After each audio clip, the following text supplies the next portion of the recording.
የእስራኤልና የኢራን ግጭት የዓለምን ሁሉ አትኩሮት የሳበ ጉዳይ ነው። አሁን ላይ ያሉ ወቅታዊ መረጃዎች ምን ይመስላሉ?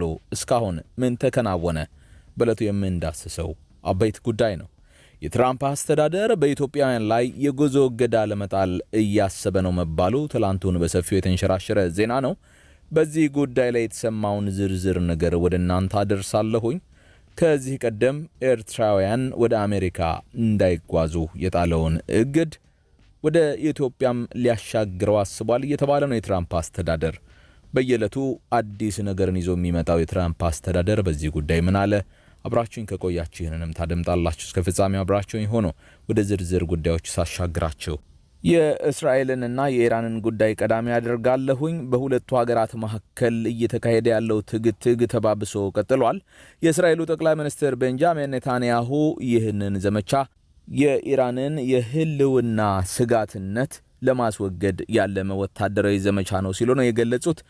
የጥቃቱ ዋና ኢላማዎችም የኢራን የኒውክሌር መርሃ ግብር ልብ የሆነው ናታንዝ የአቶሚክ ተቋም የላይኛው ክፍል ሲሆን ከኤሌክትሪክ መሰረተ ልማቱ ጋር ሙሉ በሙሉ ወድሟልም ነው የተባለው። ይህ ጥቃት 9 ከፍተኛ የኒውክሌር ሳይንቲስቶችን እንደዚሁም 4 ወታደራዊ ጀነራሎችን ህይወት የቀጠፈ ሲሆን የኢራንን የመከላከያ ሚኒስቴር ዋና መስሪያ ቤት እንደዚሁም የሚሳኤል ክምችቶችን ኢላማም አድርጓል።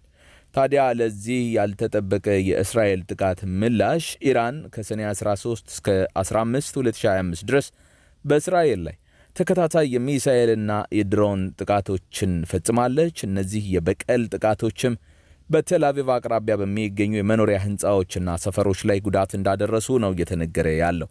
ከነዚህ መካከል ባቲያም እንደዚሁም ሪሾን ለትሲዮን ይገኙበታል ተብሏል። የተመቱት አካባቢዎች ምንም እንኳን የእስራኤል የአየር መከላከያ ስርዓቶች እንደ አይረን ዶም ያሉት አብዛኛውን ጥቃት በጀግንነት መክተዋል ቢባልም አንዳንድ የኢራን ሚሳኤሎች ግን ውስብስብ የመከላከያ ስርዓቶችን አልፈው ጭምር በእስራኤል እምብርት ውስጥ በሚገኙ ህንፃዎች ላይ ጉዳት እንዳደረሱ ነው የመረጃ ምንጮች የሚጠቁሙት።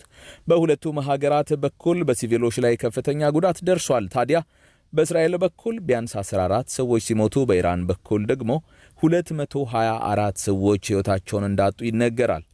የኢራን የኒውክሌር መርሃ ግብር በፍጥነት እያደገ የጦር መሳሪያ ደረጃ ላይ ለመድረስ አንድ የቴክኒክ እርምጃ ብቻ ቀርቶት ነበረ። ለዚህ ነው እርምጃ ለመውሰድ የተገደድኩት ብላለች እስራኤል።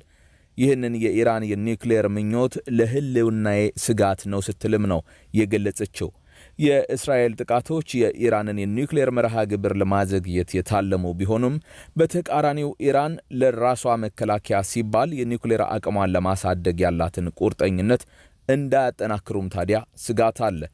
በሁለቱ ሀገራት መካከል ያለው ግንኙነት ከ1979 የኢራን አብዮት በኋላ እጅጉን ተበለሻሽቶ ኢራን እንደ ሐማስ ያሉ ፍልስጤማውያን ቡድኖችን በመደገፍ የእስራኤልን ተጽዕኖ ለመገዳደርም ሞክራለች።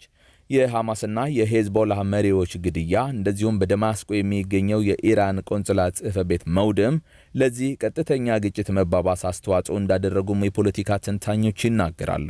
የተባበሩት መንግስታት ድርጅት፣ የአውሮፓ ህብረት እንደዚሁም ሌሎች ዋና ዋና ዓለም አቀፍ ኃይሎች ማንኛውንም ወታደራዊ ውጥረት በብርቱ አውግዘው ከፍተኛ መረጋጋት እንደዚሁም ወደ ዲፕሎማሲ መመለስ እንዲደረግም ጥሪን አቅርበዋል።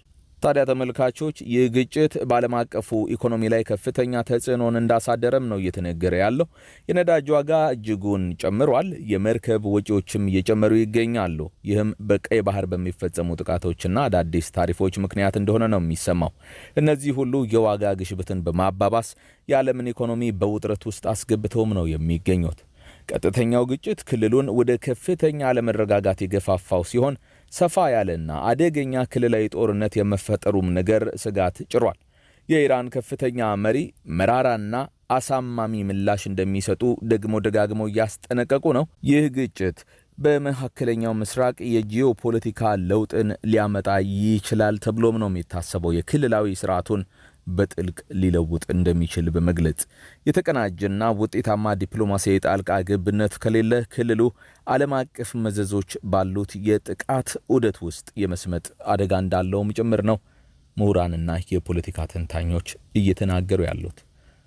የትራምፕ አስተዳደር በኢትዮጵያ ላይ የጉዞ እገዳ ለመጣል እያሰበ ነው መባሉ ተሰማ።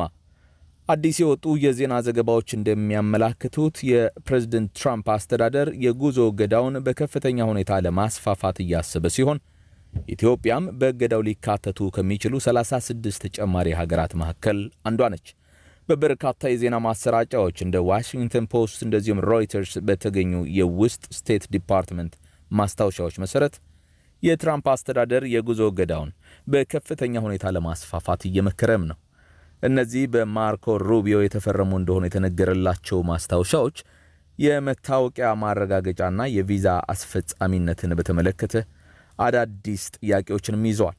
በተዘረዘሩት ሀገራት እነዚህን መስፈርቶች ለማሟላት 60 ቀናት የሚሰጣቸው ሲሆን ካላሟሉ በከፊል አሊያም ሙሉ ለሙሉ ወደ አሜሪካ የመግባት እገዳ ሊጣልባቸው ይችላል ነው የተባለው። ዘገባዎቹ እንደሚያመላክቱት በእገዳው ሊነኩ ከሚችሉ ሀገራት ውስጥ 25ቱ የአፍሪካ ሀገራት ሲሆኑ ኢትዮጵያም ከግብጽና ከጅቡቲ ጋር ተጠቅሳለች። ለእነዚህ እገዳዎች እንደ ምክንያት ከተጠቀሱት መካከል የየሀገራቱ አስተማማኝ መታወቂያ ሰነዶችን የማውጣት አቅም ማነስ፣ በሲቪል መዝገቦች ውስጥ ሰፊ የማጭበርበር ድርጊቶች መኖርና የእነዚህ የተጠቀሱት ሀገራት ዜጎች የአሜሪካ ቪዛን አመሃኝቶ ከመቆየት ጋር የተያያዙ ጉዳዮች ይገኙበታል።